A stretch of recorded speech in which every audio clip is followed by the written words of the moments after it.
A reading from the Holy Gospel according to Matthew.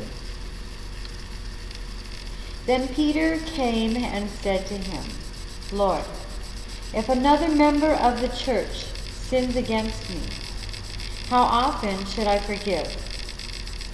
As many as 7 times? And Jesus said to him, not 7 times, but I tell you, 77 times. Well, that's not such a great thing to hear, huh? Our first reaction is like, excuse me, why would I need to keep forgiving someone over and over and over and over again? All right. Well, first of all, if someone's sinning against us,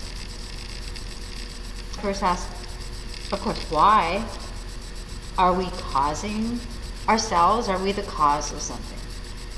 And once we can be certain that we're not the cause, or we're not instigating, that we're not causing another person to react a certain way toward us, with intention, then I suppose we can clear ourselves of that.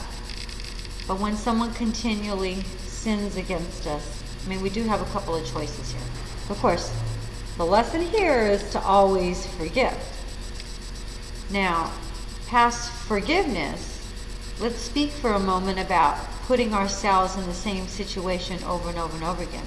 So if someone is sinning against us, we might think that one of our reactions could be, gee whiz, let's remove ourselves from the situation. Because why put yourself in the same situation over and over and over again? Because we will always, or it's likely that we'll get the same result. So if there's 2 personalities that are sort of battling and both always have to have their way or whatnot, we're going to keep having that same kind of reaction. So one choice is to, after something happens, forgive them with your whole heart. However, don't keep putting yourself in that same situation. So remove yourself. Change your circumstance. There's times, sadly, there are times that we need to remove ourselves from the presence of even our own family. If there are people in our lives that are not healthy for us, it doesn't mean to, remove them from your life in that, you act as though they never existed, but it doesn't mean that they are the people that we have to spend most of our time with. We can be more selective about who we spend our time with. We often hear about surrounding ourselves with positive people. So if someone is not going to be a positive influence on your life, then choose not to spend, great, valuable time with them. And it doesn't mean not to care about them. It doesn't mean not to acknowledge them. Because there are going to be times when we see many, many people that may not be our favorite people. Asking why they're not our favorite people is perhaps another topic of conversation, but getting back to the lesson, we can get very tired with forgiving somebody the same mistakes or sins against us. Oftentimes we can find this in our own children, in our spouse, in our parents.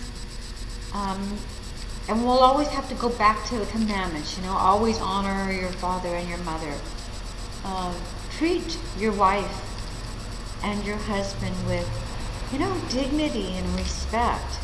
And the same for our children. Just because we're the parent doesn't mean that we need to treat them, less than a human being. Because sometimes we can act like, I hate to say it this way, but sometimes we might treat our animals, our pets, better than we might our own siblings, our own children, our own spouses.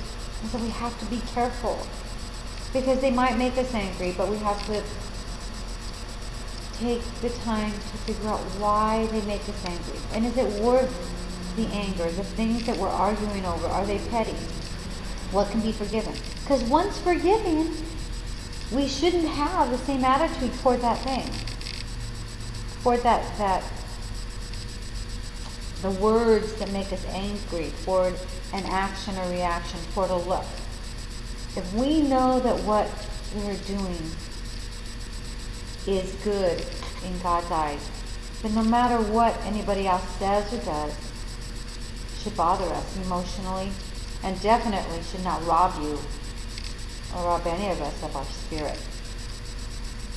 So, how often should I forgive?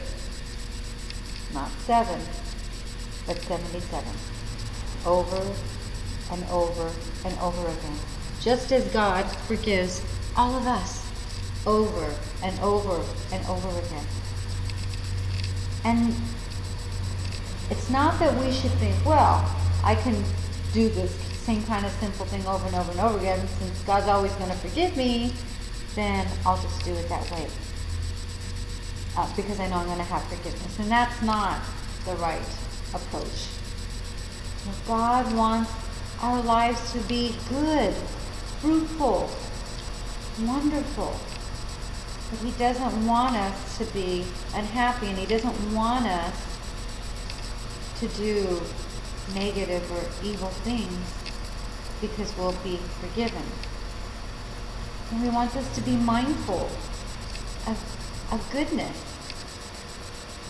And we have to always go back to remember that God is love, and everything begins and ends with God. So today we can begin by praying for the clarity in our mind to whenever we act or react, that it should be with love. And love is forgiveness over and over and over again. My name is Ceci Halling, and I'm inviting you to live like you believe.